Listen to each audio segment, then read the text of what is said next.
Ouvir imagens com Gisele Beigelman.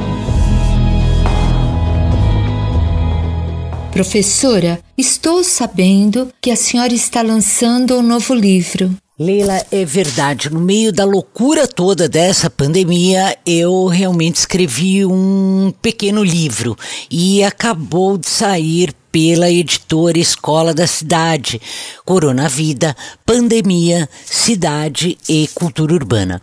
O livro aborda os impactos do coronavírus na cultura e no cotidiano das cidades. A supressão do espaço público, os novos formatos de ativismo, a pandemia das imagens, de lives a memes, a vigilância molecular do novo normal, a precarização das relações sociais e o trabalho remoto são alguns dos temas que eu abordo nesse ensaio. O livro toma seu título emprestado de uma série, Coronavida, que eu escrevi para a revista Select entre março e abril deste ano. Essa série se desdobrou em colaborações feitas para a revista Piauí, para a Folha de São Paulo, para a Rádio USP e também para a N-1 edições. E se desdobrou também em vídeos, palestras, e aí, a convite da Escola da Cidade, esse material foi reunido e editado no formato de livro. O livro foi então escrito no calor da hora? Sim, o livro foi totalmente escrito no calor da hora, ele foi escrito durante a quarentena. Coronavida é então um texto que funciona como um registro desse período e também uma pauta de reflexões, em diálogo com autores como Deleuze, Latour, Jonathan Crary e também em diálogo com referências da cultura pop, como o filme Batman, O Cavaleiro das Trevas, as intervenções do coletivo Projetemos. Esse ensaio faz uma espécie de escaneamento da vida emparedada pelas telas que nós estamos vivendo para pensar os impactos do coronavírus na nossa compreensão de cidade. O livro Coronavida, Pandemia, Cidade e Cultura Urbana, que sairá também em formato impresso até o final do ano, está disponível, já está disponível para download grátis no site da editora Escola da Cidade. Mas eu queria ainda aproveitar esse nosso último tempinho para anunciar que no dia 2 de setembro, quarta-feira, às 11 horas da manhã, eu converso sobre o livro com as professoras Nilce Aravecchia, minha queridíssima colega da FAUSP, e com a não menos querida Fernanda Barbara, sócia do escritório Una Barbara e Valentim e também professora da Escola da Cidade. A nossa conversa acontece no programa FAU Encontros da FAUSP e vai ao ar pelo YouTube, no canal da FAUSP, na quarta-feira, às 11 horas da manhã.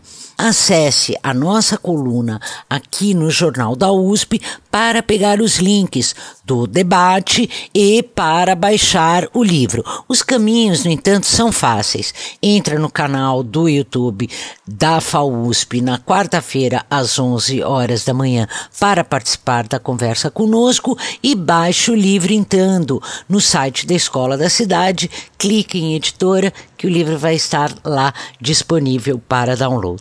Eu fico por aqui, um bom dia para você, uma ótima semana para nós e até quarta-feira, 11 horas, no canal do YouTube da FAU. A professora Gisele Beigelman conversou comigo, Leila Kiyomura, para a Rádio USP. Ouvir imagens com Gisele Beigelman.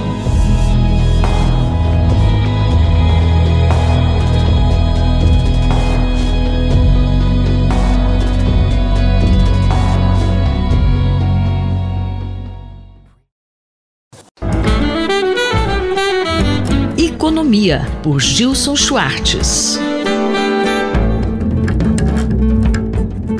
Professor, qual o tema da coluna hoje?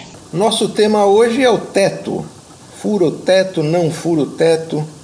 essa novamente, entra ano, sai ano, entra década, sai década, novamente volta o tema do déficit público brasileiro, do papel do déficit em situações de crise, do gasto público, chega a privatizações, ou seja, coloca-se em discussão a própria natureza do sistema econômico que a gente está vivendo, no momento em que, além da estagnação secular, essa taxa lentíssima de crescimento no longo prazo, países desenvolvidos parece que sem fôlego para crescer de forma mais acelerada. Mesmo os asiáticos, onde se verificou, aliás, mais de um caso de chamado milagre econômico, os asiáticos com grandes problemas. Além desse cenário de queda nas taxas de crescimento de longo prazo, desânimo dos investimentos, é evidente que a crise sanitária jogou sobre essa estrutura que já estava fragilizada e muito fragilizada financeiramente desde a crise de 2008, a crise sanitária tornou a perspectiva de um crescimento lento ou até negativo no longo prazo realmente mais ameaçadora do que já era. Então temos uma crise econômica, uma crise sanitária e um recurso crescente em países do mundo inteiro à violência, populações que estão percebendo que o sistema em crise vai botar no altar do sacrifício os mais pobres, os mais frágeis, os que estão em territórios menos bem atendidos pelas infraestruturas de água limpa, energia elétrica, iluminação e, claro, segurança. Quem garante segurança no meio desse caos adquire um poder imediato, praticamente tribal, porque, como a gente vê nas periferias das grandes cidades brasileiras, formam-se verdadeiras estruturas empresariais que vão ocupando espaço, ocupando território, aliando-se a outros setores da sociedade e a outras demandas.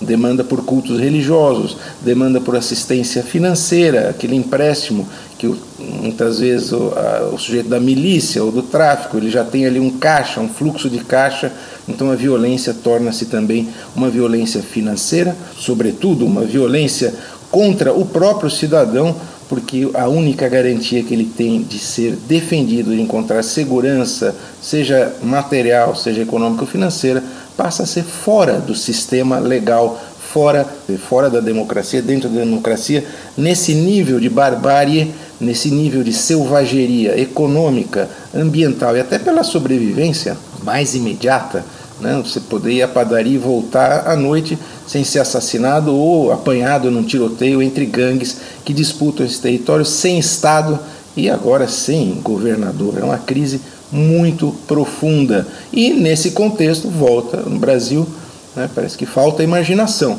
volta o tema do teto. Vamos furar o teto? Não vamos furar o teto? Professor, e o que falam os economistas? Para início de conversa, é bom observar de fato o que os próprios economistas no mundo inteiro estão discutindo.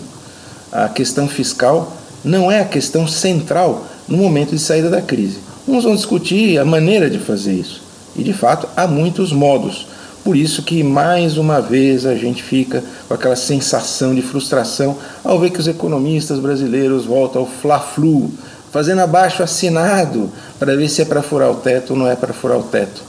De novo, a gente vê que a pobreza ela se manifesta de muitas formas e o maniqueísmo, essa disputa entre o sim e o não, quando existem muitas possibilidades e talvez é o que torna a dor da crise, os seus efeitos, a sua duração ainda mais longa. Semana que vem a gente volta comentando as tendências de economia política e tecnologia no Brasil e no mundo. Eu, Simone Lemos, ouvi o professor Gilson Schwartz. Economia, por Gilson Schwartz.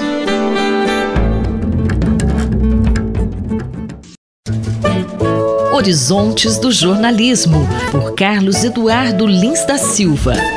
Professor Carlos Eduardo, o Washington Post costuma criticar a pouca ação das redes sociais em relação à divulgação de informações falsas, mas recentemente um anúncio veiculado na página principal do jornal na internet chamou a atenção por fazer exatamente isso. O que o senhor destaca nesse caso? É uma situação complicada para o Washington Post, não é, Márcia? Porque ele tem, como você diz, publicado editoriais bastante contundentes, conclamando as redes sociais, Facebook especialmente, a não publicarem anúncios que sejam mentirosos, que contenham mentiras. No entanto, na quinta-feira da semana retrasada, quando estava terminando a convenção do Partido Democrata, a página principal do site do Washington Post foi tomada quase inteiramente, no fundo, por um anúncio do presidente Trump, da campanha do presidente Trump, com mentiras totalmente comprováveis a respeito do candidato do Partido Democrata, Joe Biden. E isso causou uma enorme reação, não só por parte dos leitores, como também de muitos jornalistas, inclusive do próprio Washington Post. Porque, por exemplo, debaixo de uma manchete enorme que dizia a esquerda radical tomou completamente a campanha de Joe Biden, aquele anúncio da campanha do presidente Trump dizia coisas que não eram e nunca foram verdade, como que o candidato Biden, o ex-vice-presidente Biden, queria tirar toda a verba das polícias do país, coisa que o vice-presidente, o ex-vice-presidente jamais falou e muito menos consta esse tipo de reivindicação do programa do candidato Biden para a presidência.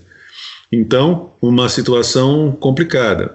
Quando confrontado com a insatisfação dos leitores e de vários jornalistas, a direção do Washington Post diz que o que ela estava fazendo era simplesmente publicando um anúncio pago e que isso estava em conformidade com a primeira emenda à Constituição americana, que garante a liberdade de expressão, liberdade de ideias para todos, e que o jornal não podia se recusar a publicar um anúncio pago. Mas é isso mesmo, professor?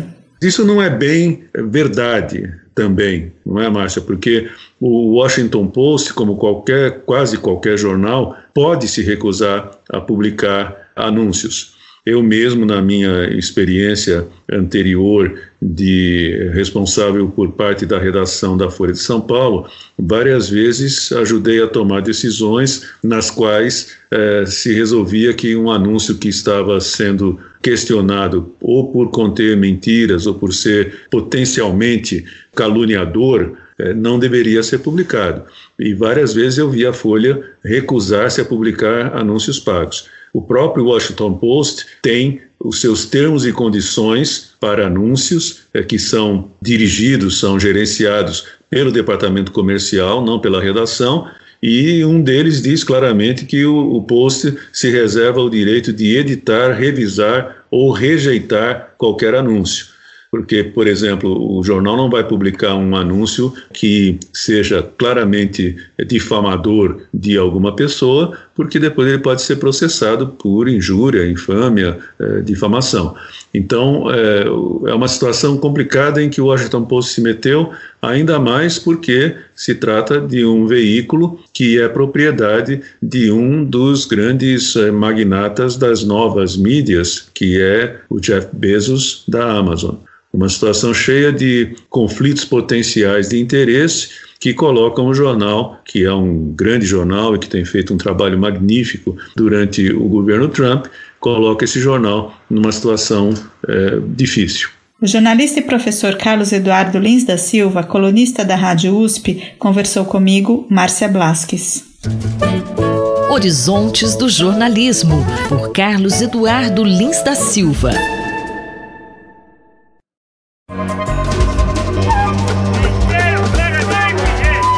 Saúde e Meio Ambiente, por Paulo Saldiva. Bom dia, professor Saldiva. Na última semana a temperatura caiu muito e agora vai subir novamente. Há como relacionar essas oscilações de temperatura com internações hospitalares para pacientes com doenças crônicas? Olá, Cinderela, olá, ouvintes da Rádio USP. É um prazer estar aqui falando com vocês sobre saúde e meio ambiente. Bom, eu vou aproveitar a oportunidade de que um artigo feito entre a Universidade de Monash e a Universidade de São Paulo mostrou e avaliou a relação entre alterações de temperatura e internações por diabetes no Brasil, analisando mais de 500 mil internações realizadas por essa doença na rede do SUS entre 2000 a 2015. usando mais de 1.300 cidades brasileiras. E o que se mostrou é que quando existe aumento de temperatura, um aumento de ondas de calor, existe um substancial incremento das internações por diabetes. As razões para isso são várias. As alterações renais do diabetes, a própria desnervação periférica, ou seja, o diabetes ao longo do tempo provoca alterações da inervação dos nossos vasos, impedindo que controlemos a temperatura, mostram que quanto maior for a temperatura, maior o risco de você descompensar o diabetes ou ter complicações decorrentes dessa doença. Professor, já podemos relacionar os efeitos climáticos com a qualidade de saúde da população brasileira? Bom, esse é um alerta, né? Mostrando que as mudanças climáticas e as ondas de calor que ocorrem, elas já estão causando um efeito importante no Brasil. E a gente estima que cada 5 graus de aumento na temperatura, nós tenhamos um aumento de 6% das internações por diabetes em todo o país. Perdemos dinheiro, perdemos saúde, perdemos vidas. É importante que retomemos o caminho virtuoso, mostrando que a pesquisa em saúde ambiental é um importante parâmetro para balizar as políticas de redução dos gases de efeito estufa. Um abraço para vocês e até a próxima oportunidade. Eu sou Cinderela Caldeira e conversei com o professor Paulo Saldiva para a Rádio USP. Voltamos na próxima semana. Saúde e Meio Ambiente, por Paulo Saldiva.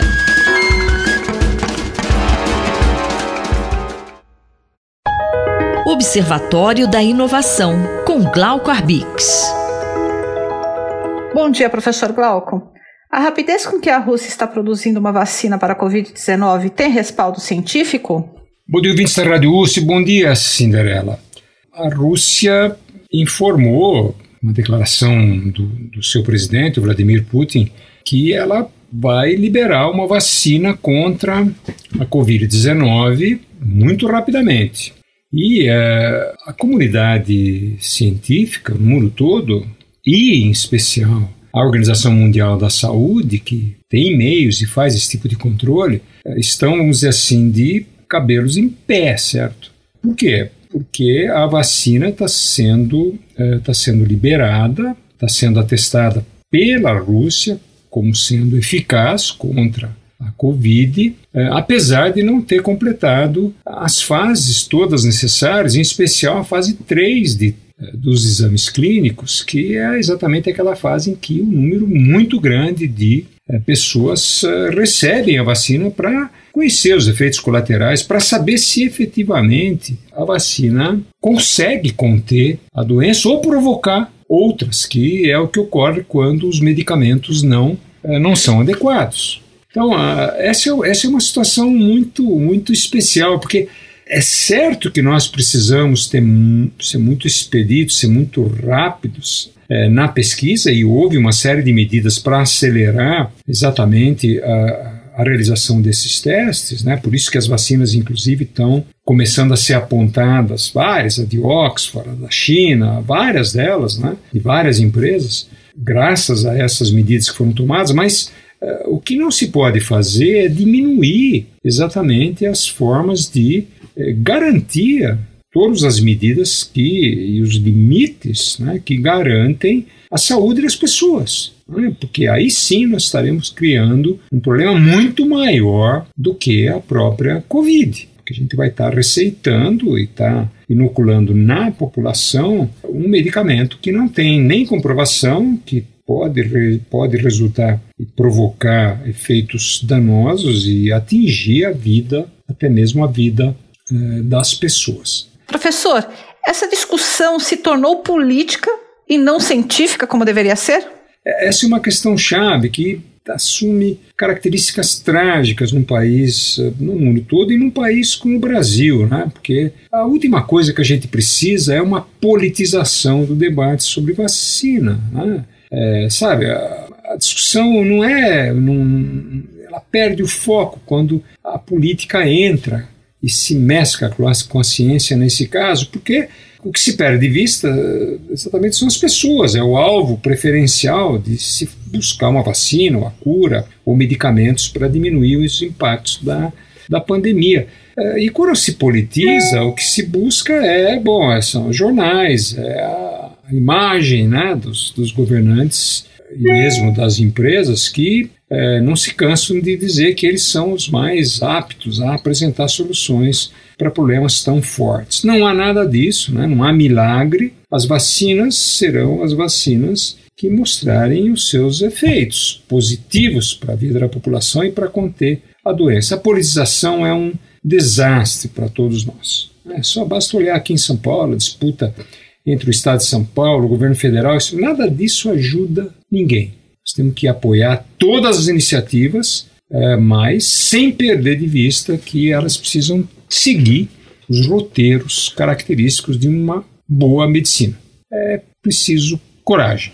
Mais informações sobre inovação estão disponíveis no site Observatório da Inovação do Instituto de Estudos Avançados da USP, oic.unap.usp.br. Eu sou Cinderela Caldeira e conversei com o professor Glauco Arbix para a Rádio USP. Até a próxima semana. Observatório da Inovação, com Glauco Arbix.